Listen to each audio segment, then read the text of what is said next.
ใช่น้ำกันโอ้โทษเบิ่งโทษเอาแบงนี่พอแบงนี่มันเย็นออกครับบ่ได้โอ้โทษตูนดิอันนี้มันหากระลงเลยทุกคนมันไข่เบ้งคือพอจนหายเจ็บทรมานบ่มันรู้เจ็บมันเป็นยังก็มันเริ่มต้นน่ะปูนกัดปูนกัดมันแห้งเลยมันเศร้าเลยมันคือน้ำมันนี่คือน้ำขั้นเขาในเฮือนนี่บ่ได้มีรถจักรคนยังจะขั้นบ่มีเลยมีบ่รถติดก็บ่มีปลาลูกไปเรียนก็ย่างไป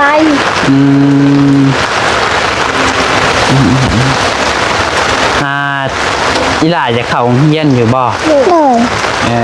ยากเฮียนแต่นั่นไปไกลบ่โรงเรียนนะโรงเรียนทุกเจ้าไกลประมาณจักนาทีฮอดขันย่างไปแต่6 โมงกับ7 โมงฮอดชั่วโมงนึงโอ้ถ้าหากว่าขอพรได้1ข้อสู้ได้เป็นเทวดาซะทุกเจ้าอยากได้หยังที่สุดเลยผู้อยากได้ดินผู้น้องอยากได้เครื่องเฮียนอยากได้ดินเป็นของตัวเองบ่ล่ะคือคอยลูกคือคอยบ่มีทุกอย่างคือนี่แหละลูกเอ้ยแม่ทุกแม่คอยอาศัยอยู่ดินพระเจ้าด้วยจะเขาสิไล่ห้องเมื่อใดท่านกาว่านี่เด้อแม่ก็สิได้นี่ก็หุบลูกนี่แม่ก็คอยลูกกับแม่บ่มีแม่ทุกอยู่ไปถ้าลูกมาแบบนี้แม่ก็ดีใจน้ำเลยชุดแต่ดิเป็นยังก่อนเอากันเนาะแข่ง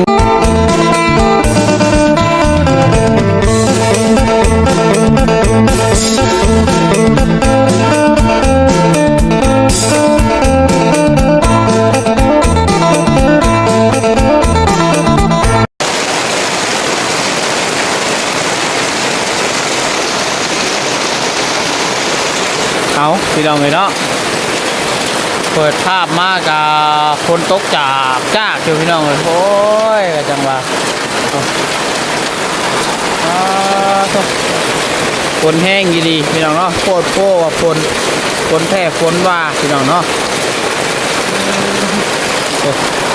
ทำไรอีกกระทึกนึกน้องพี่น้องเนาะ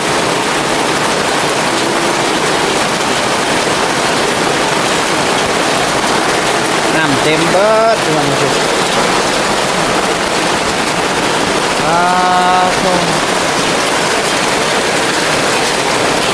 ฝนตกพี่น้องเลยสภาพบ้านเพื่อนซานลาว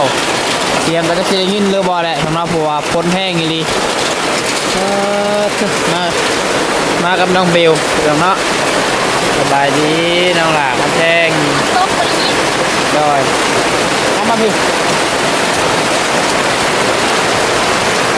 ต้นเลยโก้ภาพเลย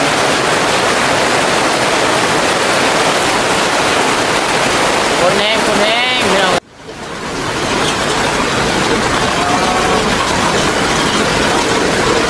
ทั้งคนทั้งลุ่มเนาะ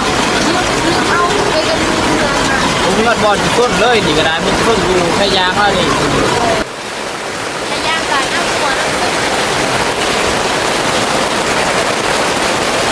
บอลต้นบอลที่อยู่เลย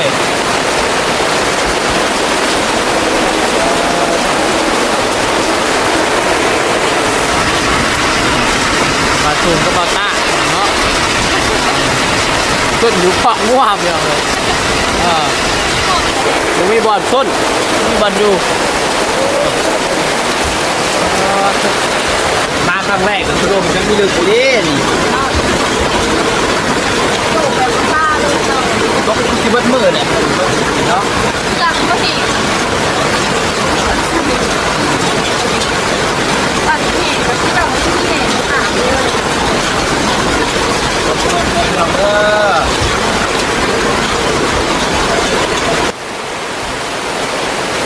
ดโพว่าฝนพี่น้องเนาะอ๋อโธ่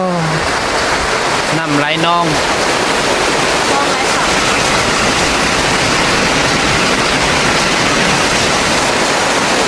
เกือบสุดแล้วตากหน้าเนาะ แม่น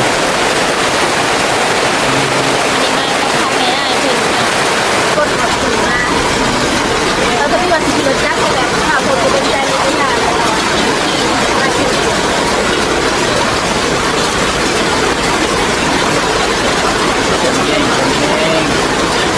เอาเดี๋ยวจะได้กันทุกคนจะถูกไปหาดาวหาน้องๆเพื่อนสำหรับครับวันยาวผมขับอยู่แป๊บนึง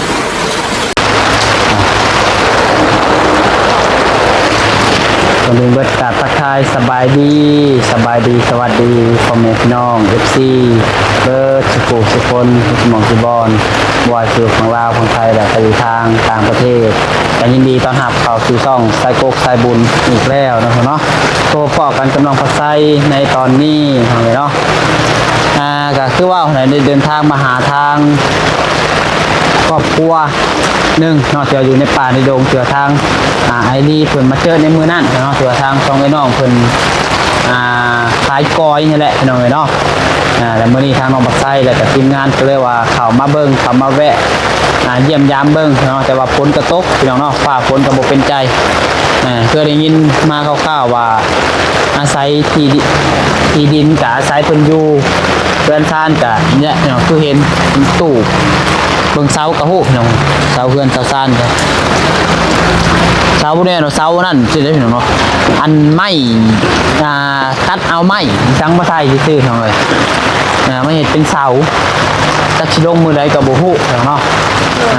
เรื่องบ่เพิ่นตั้งก็ได้ไปเดี๋ยวจังได๋ก็เดี๋ยวน้องมาใส่สิพาให้พี่น้องไปหาทางน่าจะเป็นพ่อเราบอกควรได้เนาะโหคนฟันปืนฟันหยังอยู่พุ่นอยู่เดี๋ยวไปเบิ่งน้ำกันเนาะเพราะว่าเดี๋ยวจังข้างขึ้นไปหาทางน้องๆเพิ่นเนาะไปไปเนาะคือว่าเฮือนซ่านนี่ก็นักพอสมควรอยู่พี่น้องเด้เติบหนึ่งพี่น้องก็เป็นตู้ว่าซั่นซะตู้แล้วก็แอมสังกะสีเอาพี่น้องเลย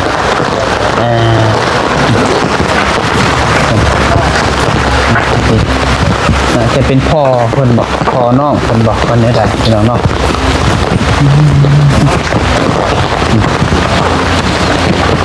พี่น้องเนาะนี่ก็น่าจะเป็นบอนนอนคนเป็นได้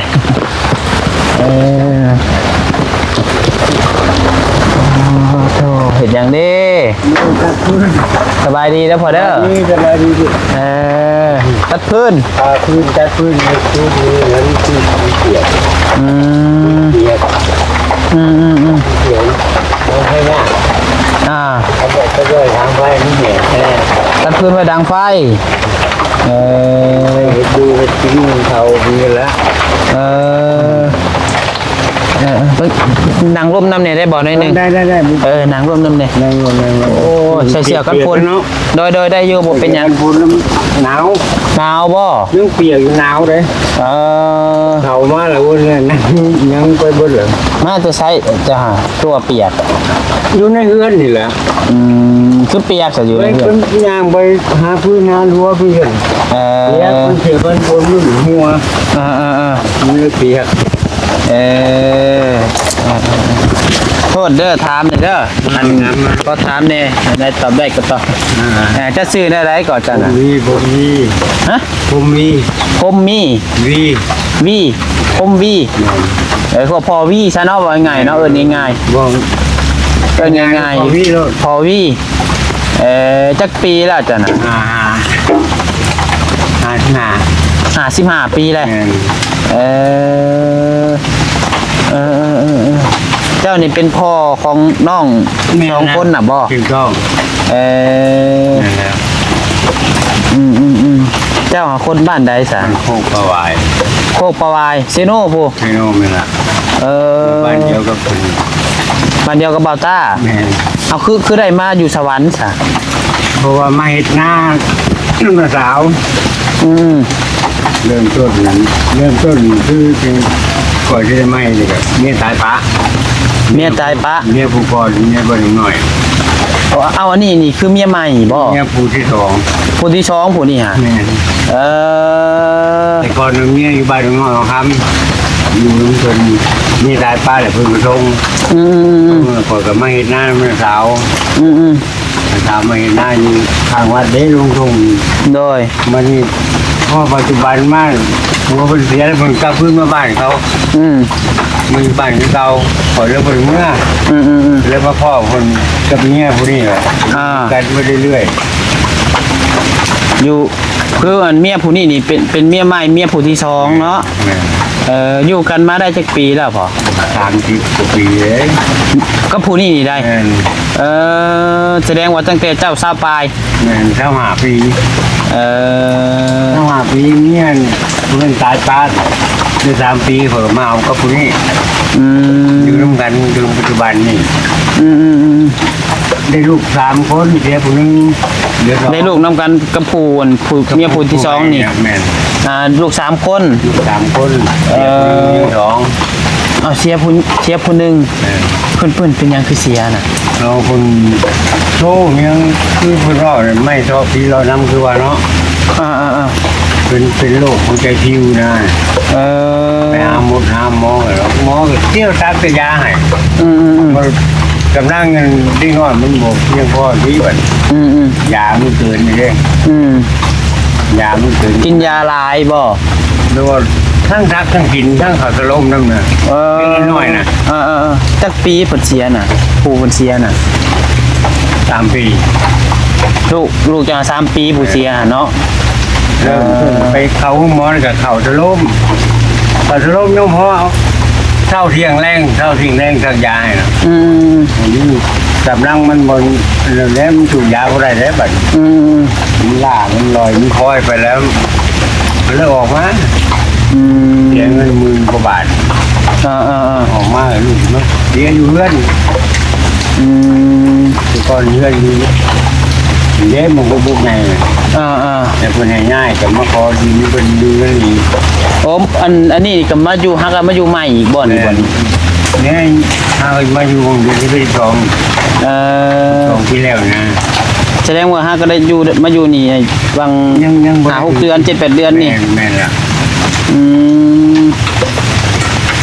แต่ของยิงเป็นอยู่คนบ่หายง่ายนี้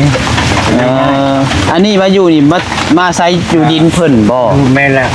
เออ พออยู่น้ำลูกหลานเพิ่นตัวาเจ้าของแท้เสียแล้วแต่มันบ่แม่นเฮาก็บ่เห็นนะ อืม มันว่าเสียแล้วเสียก็ยังลูกทั้งหลานนี่ก็บ่เสียเนาะ โดย ขออยู่กับเพิ่น มาขออยู่น้ำเพิ่นเนาะเออ อยู่เขาก็ดูคนไหนนี้คนนี้จักยามใดแล้วบ่ได้เทื่อนเนี่ย อืม มีแม่มือนี่ก็ได้นี่ที่เราเนี่ย โดย อันนี้เป็นขึ้นที่เราท่านมองเป็นมาคนมวยยู่ว่าเพื่อน อืม เป็นก็ดีอยู่คนไทยอยู่เนาะ ขนาดโมเมนต์พี่น้อง อืม พอคุณอยู่แล้ว อันเจ้านอนใช้สะบอนเจ้านอน แน่นอน เอาเจ้านอนอยู่นี่บ่ นะ โอ้บอนตูบตัวนี้นะ ลูกกับเมียนอนเด้ง โอ้ มันหัวร้ายเลยก็ เจ้าเลยลงมานอนลุ่มลูกกับเมียเลยนอนอยู่เฮือนหลังตัวนั้นเนาะตูบตัวนั้นอืม คนตอนนี้ เสสละลงมานอนพี่ ท่านที่พวกผืนลูกน้องมันข้าอยู่พวกหรือนอนนี่นะ แต่ก่อนก็จูดทานมันจูดไปจูดมามันเตามันรู้หรือเท่ากับคน เมื่อกี้เคยเห็ดทาน เคยทาน เห็ดทานขายนี่บ่ ขายที่เขาที่นั่นกินแล้ว เออคือเจ้าบ่ได้ไปเฮ็ดเวียกบ่ซะบ่ บริไปมือว่านนี่ไปอยู่ เป็นกรรมกรคือลูกน้องเขานั่นเลยมื้อนี้บริไปเพิ่นโทรมาบอกว่าคนโตกก็รถมันหนาแล้วจะได้เอารถเพิ่นมาก่อนบ่มีรถ รถหยังรถจักรนี้ จักนะ ยืมรถเป็นเจ้านายบ่นี่ นี่แหละ โอ้เพิ่นก็ใจดีให้ยืมเชยบ่ มาเฮือนน่ะมีรถที่เพิ่นให้มา อืม มาเช้าที่ไปนั่นนะมีคนตกเลยเพิ่นมาไปนี่ โดย ได้ ไปเฮ็ดเวียกหยังอ่ะ ผ น่ะ มมันทองหน้าบ้าน โอ้ทม ทอหน้าบ้านแบบคลองไปจังฮะคลองน้ำไหลฮะ เดี๋ยวหมู่บ้านจะสั่นว่าไงเนาะ หน้าบ้านไม่หน้าบ้านมันที่ทอมาไทยเลย เพิ่นให้มื้อเท่าไหร่ หาสิพันเนี่ย ให้มื้อละ50,000 แม่นให้หาสิพัน เบิดมื้อฮะ เบิ้ลมือแล้ว โอ้ ไป7 โมง 8 โมง น้ำกินน้ำเพิ่น โดย หาสิพันเนี่ย ไป7-8โมงเช้ามาจากโมงบัดนี้ 4 โมงครึ่งเดือน งานหลายเลย5 โมงงานหน่อยนี่ก็4 โมงครึ่งนะ แต่ว่าได้มื้อละ50,000นึงบ่ หาสิพัน โอ้ ไล่ค่ากินค่ายากันดิ แต่ว่ากินอยู่น้ำเพิ่น นี่แหละ มื้อละ ก็ได้เลี้ยงลูกเลี้ยงเต้าลูกก็ได้ซื้อเข่านะ แต่ก็เฮ็ดไปเนาะ เฮ็ดไปเรื่อย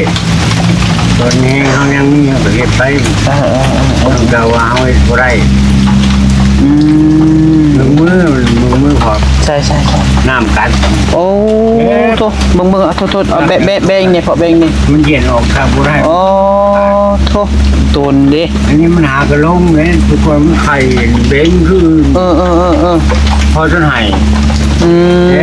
บ ทรมานบ่ มันเจ็บ มันเป็นหยังก็ มันเริ่มต้นน่ะปูนกัด ปูนกัดมันแห้งเลยมันเศร้าเลยมันคือน้ำบ้านนี่ คือน้ำคั้นเขาเว้นเบ่งคั้นเก่าไปก็มั่งยังไม่เศร้าเบ่งขึ้นเอาแล้วเป็นอะไรมันเชื่อลูกมันบูดแล้วบอก อีกบันหนึ่งก็พอเบิ่งอีกเขาเบิ่งอีกบันหนึ่งเนี่ยเบิ่งโอ้มันคล้ายๆแบบมันลอกมันยังหนีบอกโอ้ แดงเอาข้างๆเห็นแดงบาดตำก็ไม่ได้กินอะไรก็ ตอนนี้ฮะก็เจ็บบ่ ไปเจ็บลูกกับพวกคนไหนเจ็บในคอผมสีของ โอ้มันคล้ายๆว่ามันจีกมันยังเนาะ เดี๋ยวพวก โต ทรมาน เด้พี่น้องเลย ยกเขากินก็ไม่ได้กัน ว่าง่ายๆคือเบื้องนี้ฮะเห็นยังบ่ได้เลย ทางนี้เขาเอาถนัดอยู่แล้วเนาะ เบื้องขวา มึงควร เห็นยังบ่ได้เลย เฮ็ดยังไม่ได้เลยจะพายพันโป๊กอีกจำแบบจำคือแบบคนบ่พอใจเฮ็ดเนาะรวมๆมางานกันเนาะจำ คือแบบว่าบ่อยากเฮ็ดนี่ แม่นเจ็บ โอ้ยเบิ่งกันยังคือขนาดว่าง่ายๆกับแบบเฮาเฮ็ดเวียกมือแตกนิดนึง ออกเลยมันจับจับ เจ้า ปากมันบาด เจ้าก็อย่าให้มันถึงน้ำถึงยังร้ายเลยเจ้ากะ มันบ่ถึงมันแบบนี่แหละ จำเป็นที่ มันนี่น้ำล้างมือล้างยังเอากัดในมือก่อนที่มีโรคอย่างงู เป็นแต่เบิ่งเดียวนี่บ่ นี่เป็นที่กันจะบ่เจ็บปานใดยังบ่แห้งมีหมองมันด้านมันนั่นแหละมันอันนั้นมันเปื่อยจะผ่าจับนี่มันพามันมาพัน บ่ได้กินยากินยังบ่ได้ยังบ่ได้เคยไปกวดบ่ซะ บ่ได้ไปแล้วมันมีเงินอยู่แล้ว ตนเด้ ไป เนา กวด ะ มันจะเงินลูกยังมันจะคืออันนึง อยากไปอยู่บ่กวดอยากไปอยู่บ่ แต่มันค่าตัวเดียวแล้ว สมมุติว่ามีคนจ่ายให้เรื่องเงินนี่ไปบ่ฮง ไป บ่ แน่นอนแล้ว อยากไปเนาะ ไปแล้วปวดยิงเศร้าเพราะว่าบ่เจ็บมือเจ็บตีนเพิ่นซองมาเลี้ยงครอบครัวนี่แหละ โอ้ยตนเด้พี่น้องเอ้ยเนาะเจ้าเป็นพ่อน้องหยังก็ พอน้องซ้อนน้องอ่อน น้องออนน้องซ่อน น้องซ้อนอ่อน ซ้อนออนตัวออนซ้อนก็ได้เนาะ มันคือทำไข่นี่โอ้ระวังเลยก็บ่ได้นี่คือเอาเขาไม้มาแทงมาจิ้มบ่แล้วบ่ลืมคนว่าบ่ดงบางคนว่ายังเชื่อโลกนั่นโอ้ได้จะพูดที่ว่าแล้วบ่เจ็บอยู่ โดยเอาจึงได้ก็สู้ๆเด้อพ่อเด้อขอให้เศร้าไวๆเด้อมีแต่ระมัดระวังอะไรหยังก็เด้อ โดย ยาวขึ้นไปหาลูกสาวก็เจ้าก่อนขึ้นไปทำพาดเพิ่นก่อนเด้อเดี๋ยวมันโอ้ยสิว่าได้จังได๋ ถ้ามันเปียกอย่างนี้แสบถ้ามันแห้งไปนี่แค่ไหนแน่ถ้าไป มีแต่บ่เฮ็ดเวียกเฮ็ดหยังพยายามบ่ให้มันถึงน้ำเบิ่งมันคือสิแบบมันถึงน้ำเลยมันลอกนี่เนาะ ลอกแล้วน้ำกัดไปอีกถ้ามันแห้งใช่แน่ถ้าแห้งนี่ก็ทำก็บ่ได้เหยียดก็บ่ได้ เขากลางนี่กินกับบุษนัดผมมีเสียแล้วต้มกินเขาต้มกิน เลยน้องสู้โอ้ยเดี๋ยวขึ้นไปเบิ่งลูกคนก่อนโดย โดย เก็บได้ความไปอย่างนี้ไปมาสะดวกสบาย โดยเจ้ากระเบิ่งดูแลตัวเองเด้อ โดยครับ ตนได้เห็นกับพี่น้องเลยเนาะเดี๋ยวสิ เล็กเป็นอะไรบ่มาเก็บเห็นไหมเก็บซึ่งเห็ดยังก็บ่ได้ โดยโอเคเบิ่งพี่น้องเนาะเดี๋ยวอันเงินทองไปเดี๋ยวเนาะโอ้ยตนเลยผมเป็นพ่อผมก็ได้เนาะ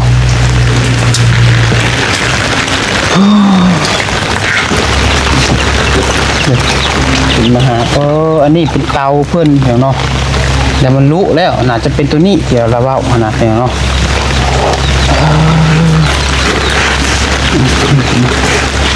ใช่น้องผมอยู่ใส่เด้เนาะโอ้สบายดีล่ะโดยใช้อยู่กันในใดอ่ะนะ อยู่แบบนี้แน่นี่แน่บอลอยู่บน อาจลงมาลุ่มสิได้อยู่ปะมันเสียงคนน่ะเป็นน้องน้อยใหญ่มันบ่ได้ยินลงมาลุ่มพี่ก็ได้มาลงมาพี่ละลงมาพี่ให้เป็นลงมาลุ่มพี่น้องเนาะเพราะว่ามันเสียงคนแห้งนะ ก็ได้เด้อ พี่นั่งนี่ก็ได้มีตังค์น้อยบ่ สบายดีเด้อ สบายดีล่ะสบายดีโอเคนั่งนี่ก็ได้เนาะโดยโอเคมันบ่มีบอลซียูเลยนะพี่น้องเอ้ยแบบมันเปียกเลยเนาะคืออยู่เทิงนี่ก็ อยู่เทิงกับหัวเลยจะมีอยู่เทิงกับหัวพออยู่เทิงนั่นแหละเนาะ เทิงก็เสียงดังอีกพี่น้องเอ้ย คนมันทบใส่กับนันดิน้องเลยก็เลยให้ทั้งน้องกับแม่เพิ่นลงมาลุ่มนะน้องเลยก่อนก็เดือดกระม่วนเลยเด้อเป็นอันเด้อขอโทษขออภัยหลายๆ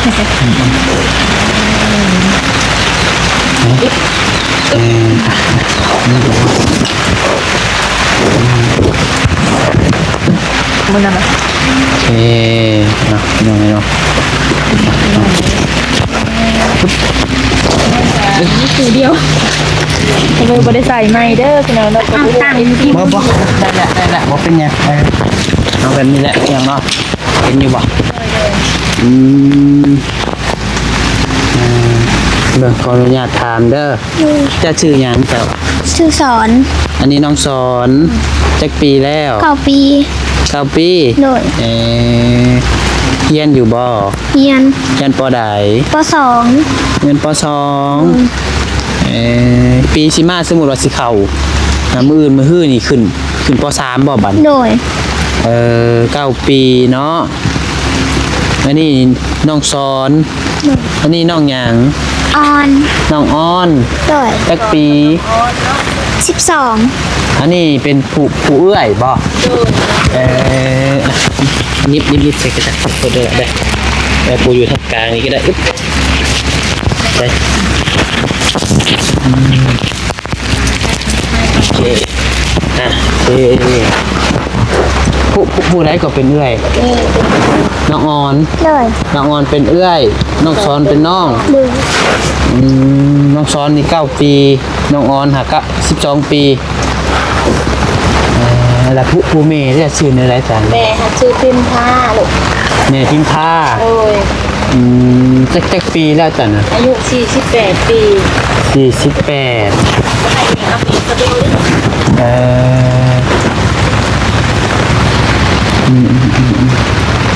อายุ48 ปีชุดเจ้า2 คนนี่บ่ถือว่าไปหาปล่อยไปขายมื้อนั้น โดย มื้อนี้บ่ได้ไปบ่ ต่อคน โอ้ยมันยังกันนะเฮ้ย ขึ้นไปก็ได้จะขึ้นไปเบิ่งกันก็ได้เดี๋ยวถามน้องเพิ่นก็ได้ ใช่จะเอาดิมันลาย สองไอ้น้องชุดเจ้านี้คุณจักง่ายอยู่บ่โอ้โห บอกว่า อันนี้ไอ้ซื้อไส้เด้อเป็นไอ้ไส้ก็ได้เด้ออันนี้ไอเบล เอออืม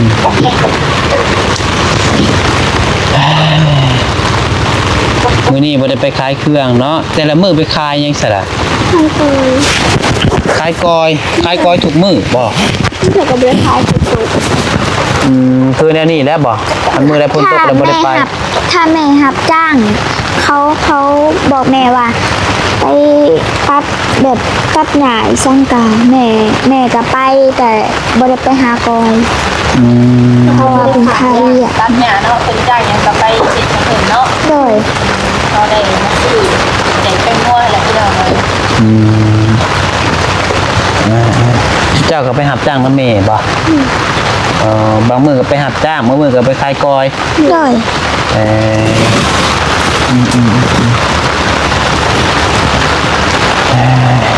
เนาะยังไงเนาะ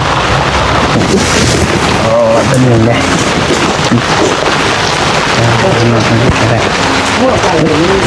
เอ๊ะนะเป็นเลยสับสะเบลจะได้ยินอยู่บ่ ว่านี่แหละ คนได้ยินแต่เสียงคนประจักษ์ งานเมย์ดี อ่า มองเราจะเสียงคน ปีนี้สิได้เข้าเฮียนอยู่บ่เป็นเข้า ต้อง บ่ เถื่อก็บ่ได้เข่าบ่มีเงินขาเทอม ก็มีเงินค่าเทอม โดย อยากเข้าอยู่บ่ซะ จะเข่า เอออยากเข้าโรงเรียนเนาะ โดย เออ ค่าเทอมเท่าไหร่ของ จัก นี่บางลูกหรือปีกาย1,000เลย แสนแปด 1,108,000 คน180,000 โดย เฉพาะ ปีนี้ก็ยังบลูปีนี้ เฉพาะค่าเข้าโรงเรียน ปีนี้ทางก็จะบริขึ้นบ่มีเงินซื้อเครื่องให้เขาหรืออุปกรณ์นั่นแหละแบบเป็นปืนเป็นชอเป็นเกิดเป็นกระเป๋าเป็นชิ้นเป็นเสื้อปืนชอกับเงินค้าเรียน อ่า ค่ะลายยาง อื แต่ ม ว่าบริขึ้นปีนี้จะสิได้เข้าหรือบ่กันว่ามีเงินมีเครื่องก็สิได้เข้า โดย กันบ่มีก็คือบ่ได้เข้าก็คือบ่มีเด้แม่ก็ชุดจะหาหรือหาคือนี่เนี่ยเก็บน้ำไหมน้ำมันไปหาคุดที่เหล่าที่ลอกกระชายก็พอได้ซื้อข้าวกินพอก็ว่าพ่อก็ไปเรียกมาว่านนี่ก็ไปหามคอเขาจ้อยซอยเขาเจ้า โดย แล้วเขาก็เอาไม้แชนนึงรถนี่ก็รถเป็นของรถหุนาได้บ่แม่นรถแม่ได้ รถหัวหน้า แม่รถหุนาบนเฮ็ดเวียก อืม เพราะว่าเพิ่นให้ขี่มาเพอบอกหุนาหันนอนเผาเล็กอยู่พุ่น โดย เพิ่นให้ขี่มา ชื่อเจ้าเขาบ่ได้มีรถมีล่างบ่ บ่ได้มีลูกเอ้ย เออ บ่ได้มีไปใช้แม่ก็ย่างอาใช้ขี่น้ำหมู อืม อันนี้หันรถลงหุนาอันนี้ว่าสิไปเมื่อเช้านี่ว่าสิไปเวียกว่าไปซอยเพิ่นหันแหละ ว่าง่ายๆคือยืมรถหัวหน้ามาเนาะ โอ้ย เออ นามา ในเฮือนนี่บ่ได้มีรถจักรรถหยังจะคัน บ่มีลูกเอ้ยไม่มีบ่ลูกติดก็บ่มีปลาลูกไปเรียนก็ย่างไป อืมอ่าอีหล่าจะเข้าโรงเรียนอยู่บ่ โดย อยากเรียนแต่นั่นไปไกลบ่โรงเรียนน่ะโรงเรียนทุกเจ้า ไก่ ประมาณจักนาทีอ่ะฮอด ขันย่างไปแต่6 โมงกับ7 โมงหอด ชั่วโมงหนึง เออ โอ้ตุ๊ อย่างภาระอยู่แล้วเนาะ แต่เรียนนั่นแต่ละปีกายนี่ไผไปส่งจ้ะ ย่างไป ย่าง ปีกายนี่ก็ย่าง โดย โอ้เดี๋ยวน้องคนก็เป็นตะเพงอยู่ตัวน้องสองคนกันใจต้นเด็กพี่น้องเนาะ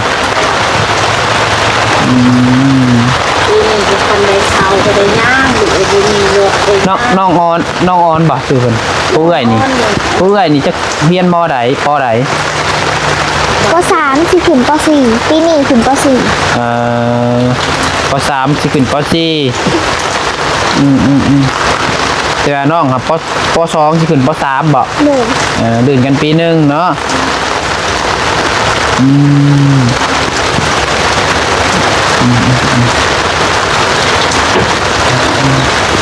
ตอนนี้อ่ะสุดนครนเคียนบ่มีเลยบ่ บอก หลวยยังบ่มีกินก็ยังบ่มีเกิดก็ยังบ่มี บ่มีหยังเลย บ่มียังกระเป๋าก็ยังบ่ได้มีบ่ ปึ้มบิ๊กซอบ่มีทุกอย่างบ่มีหยังเลยเนาะ บ่มียังจักอย่าง อ่า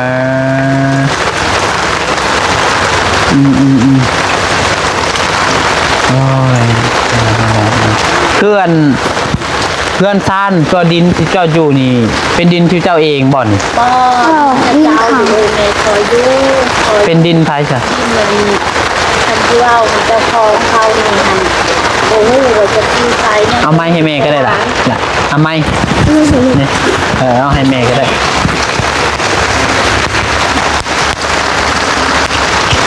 โดย ดินอันนี้หั่นมันเป็นดิน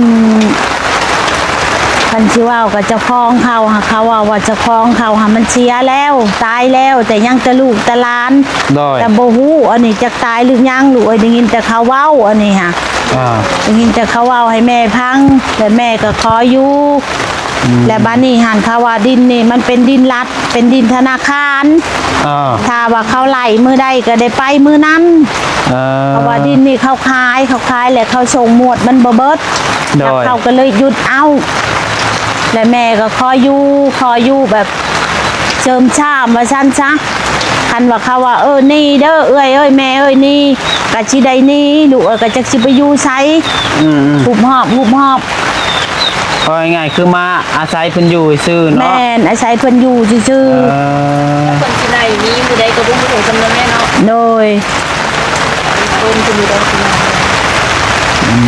เจ้าเขาเป็นคนบ้านใดก่อ แม่นี่หันบ้านเกิดเมืองนอนนี่หันพูนอยู่ตีนผู้จึงแห่ดันคันดันมน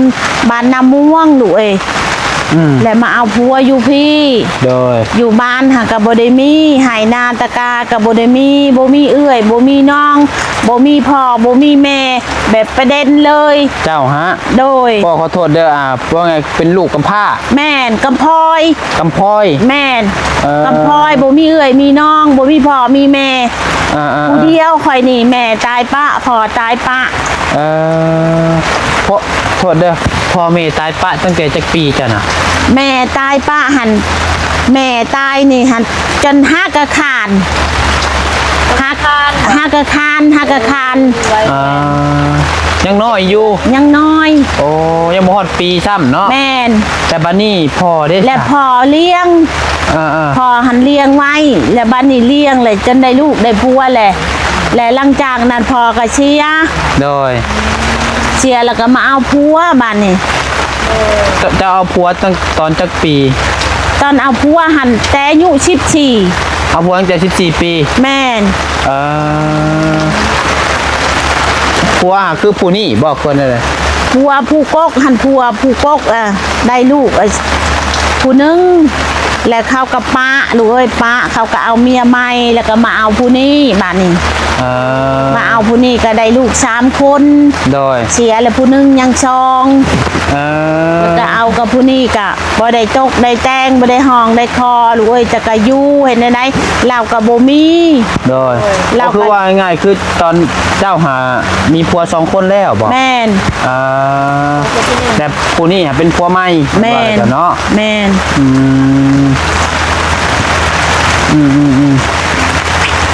เห็นได้คันก็อยู่ไปและถูกห่วมหน้ากำพร้าห่วมกันกระเทินลงเรือลำเดียวแหละ โดย ก็อยู่ไปชูชนเพื่อลูก2 คนนี่คันว่าจิปะจิทิมผัดอีต้นลูก2 คนกระเทินได้ลูกห่วมกันเลยเด้ โดย วันนี้เล่ากับ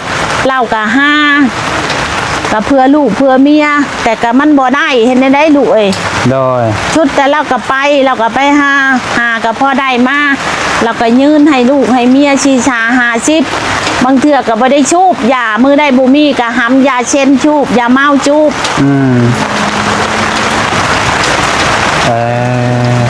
คือมีลูกนำกันกับผู้นี่3 คน โดย แต่ว่าเสียไปผู้หนึง แมนหลังเรือ ผู้หญิง 2 ค บ่ น เสียฮะ ผู้หญิง ได้ผู้หญิงเบิดเลย หมด ผู้หลาหรือผู้การหรือผู้กบ อันผู้เชียหัดเป็นน้องของผู้นี้กินนมรวมกันกับผู้นี้กับผู้เชียหัน กันพระแฝดบ่ แม่แบบลื่นปีเดียวนะ อ๋อ ลื่นปีเดียวอันนี้ยังบ่ทันได้ป้านมแล้วมาได้ผู้นั้น และบ้านในผู้นั้นเชียร์แล้วก็มาได้ผู้นี้ แสดงว่าปู่กลางเสียขนมไปเรียนกันเนาะ ตนเด้ข้าวกับเบิ่งกับนั่นเยอะเนาะเนี่ยเจ็บมือเจ็บหยังเราไปอยู่ซื่อๆเนาะ เราก็ไม่ได้อยู่ซื่อๆแล้วก็ไป แล้วก็ มื้อนี้ก็พ้นตกได้คันพ้นบ่ตกแล้วก็ไปเวียกก็ไปซอยเพื่อนทันแหละจับเด็กจับลาซอยเพื่อนเถื่อก็ไปกับแบบผู้ใหญ่เพื่อนผู้ใหญ่ใจดีเพื่อนบางเถื่อเพื่อนอีต้นเพื่อนก็ให้แสนหนึ่ง2แสนคันผู้บ่อีต้นก็เอาให้แสนหนึ่ง50,000 โดยโอ้กินไปแล้ว น้องออนกับน้องซอนความฝันที่เจ้าตอนนี้ที่เจ้าอยากได้หยังสุดๆถ้าหากว่าขอพรได้1ข้อสู้ได้เป็นเทวดาซะที่เจ้าอยากได้หยังที่สุดเลย กับเมียจะได้ดิน ผู้เอ้ยอยากได้ดินผู้น้องอยากได้เครื่องเฮียนอยากได้ดินเป็นของตัวเองบ่ล่ะ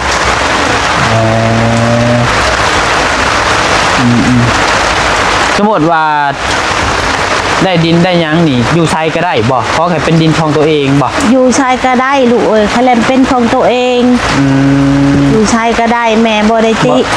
บ่ติบ่หยังสมมติว่ามีซะผู้ใหญ่เพิ่นซื้อหาอยู่แถวเซโนเมื่ออยู่เซโนก็เมื่อบ่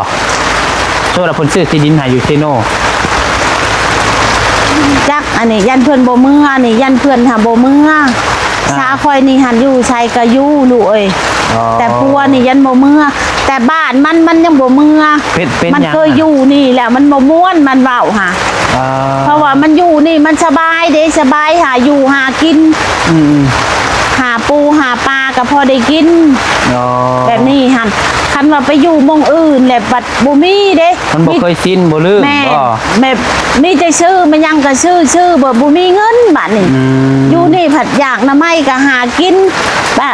ป้าก็คันว่าอยากป้าก็ไปหาตึกนี่แถวนองนี่บ่แม่นของตัวเองนะคนอื่นจะเข้าให้ตึกโดยแม่ว่าไงคือเคยชินเนาะแบบว่าแม่เคยอยู่นี่แล้วบอกเป็นยังก็คือความฝันคือตอนนี้ให้ไหลใจดินเนาะ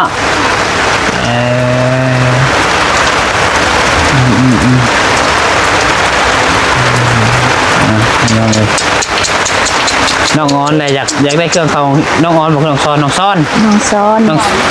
เลยอยากได้เครื่องเขาเฮี้ยนบ่อยล่ะเจ้าเลยอยากเฮี้ยนหนังสือบ่ใหญ่มากจะอยากเป็นหยังอยากเป็นครู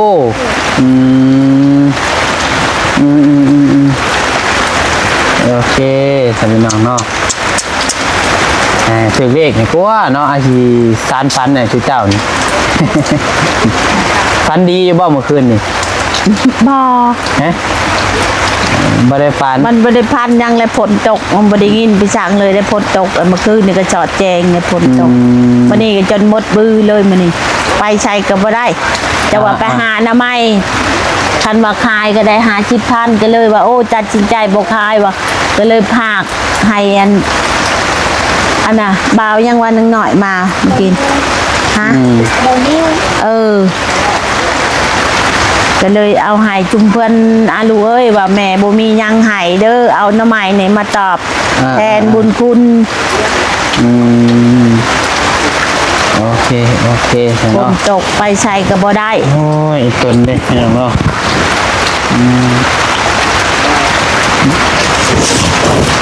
หูจักบ้างใบยังเลยไอ้หูจักโมโหน้องออนหูจักบ่ใบลอยแม่นด้อใบลอยยังค่อย100 บาทหูจักเงินเยอะเนาะเบิ่งร่างเบิ่งคือสอบน้องเพิ่นต้องเบิ่งอันนี้เด้ใบยังอันนี้ใบขาวโอ้โหเดี๋ยวนี่เนาะใบหาใบขนุนใบ2โอ้แสดงว่าหูจักเงินอยู่นี่เนาะ จักอยู่เขา นับเลขข้อร้อยได้อยู่บ่ฮะได้เขียนชื่อตัวเองเป็นแล้วโอเค ตั้งใจค่ะเฮียนนะชื่ออันนี้หันคันขาดในมือหนึ่งนี่ค่ะบ่ได้ไปนี่ให้ให้ อยาก ให้ เขียน แค่ให้ว่าอยากเฮียนนะมือหนึงก็บ่อยากขาดนะอยากไปนี่หันพ้นตกก็ได้ก้างคันห่มไปคันสมมุติว่าแม่ว่าบ่ไปก็ยาลูกเอ้ยแม่บ่มีเงินให้บ่มีก็ยาเฮาสิไปก็ไปแม่ว่าบ่มีเงินไปก็เบิ่งปากหมู่แล้วมือโอ้ยหมู่อยากกับบัดหมู่ชื่อบัดโตบัดอยากกินบ่มีก็ยาบางเทื่อก็บ่ได้กินอดหมดมือโดยอยากไปเห็นได้เป็นได้ก็อยากไปอยากสู้อยากเฮียน โอเคเอาจังไดก็เป็นกำลังใจให้เด้อสู้ๆบางเผื่อมีบุญวาสนาต่อกันพี่น้องเนาะอ้ายให้ไปซื้อขนมเด้ออ้ายก็มีบ่หลาย ขอบใจอ้ายอยู่ดูดีมีแฮงเด้อว่าสิเอาเงินให้น้องหันผมเจ็บบ่ให้ได้ผมใครบ่ให้มีให้หังให้มีให้ร่ำให้รวยเวียกงานการก็ให้เดินไปมือหน้ามือในเงินค้ำก็ให้ไล่เขากระทงอ้ายคือเก่าโดยสู้ๆจุจ้าก็เด้อให้ข้าวมาผ้าแน่บ่ได้เอายังมาฝากมีคนนึงบ่ต้มมาฝากกลัวฝนกระตกแน่พี่น้องเนาะบ่มีหยังมันเลยยากพี่น้องเนาะเห็นลูกมาแบบนี้ก็ดีใจแล้วลูกเอ้ยเมื่อวานมันชื่อเนี่ยเห็นเบาลี่กับเบาเตียงทองมากอะแม่ก็ให้จนชื่ออื่นให้แท้ให้ว่า3คนแม่ลูกนี่คืดคอยลูกคืดคอยบ่มีทุกอย่างคือนี่แหละลูกเอ้ยแม่ทุกแม่คอยอาศัยอยู่ดินข้าเจ้ารวยจากเขาสิไลฮอนมือใดท่านกาว่านี่เด้อแม่ก็ชิได้นี่ก็ฮุบลูกนี่แม่ก็คอยลูกกับแม่บ่มีแม่ทุกอยู่ไปเห็นลูกมาแบบนี้แม่ก็ดีใจน้ำรวยชุดแต่ดีใจ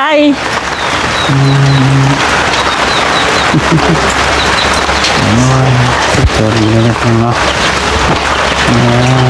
กอดน้าเมย์เนี่ยกอดน้าเมย์เนี่ยกอดน้าเมย์ไว้เป็นยังกอดนักกันนี่น้องเนาะแทงแม่อยู่บ่เบิ่งแยงเด้อเบิ่งแยงกับแม่เด้อเป็นคนหูของพ่อแม่นี่อะไรก็สู้ๆด้วยเด้อแม่เด้อก็รุ่นแม่น้องพ่อแม่น้องบ่ใส่เอิ้นแม่ซะซั่นเนาะเฮาซื้อใส่เด้อเฮาหาเด้อจังได๋ก็สู้ๆจะมีโอกาสสิเข้ามาเยี่ยมยามใหม่อีกเทื่อนึงเด้อโดยสบายดีเด้อแม่เด้อกดไม้ให้อ้ายพี่น้องเนาะถือว่าประมาณนี้แหละเนาะคลิปนี้ก็ได้เพื่อนซ่านเพิ่นก็นี่แหละพากระจาดมามุงประมาณนี้เนาะเอาถ้าว่ามีผู้รับผู้ใหญ่ใจดีทางใดอยากสดอยากซอยทางครอบครัวน้องเพิ่นก็ยินดีเด้อเพิ่นเด้อเนาะ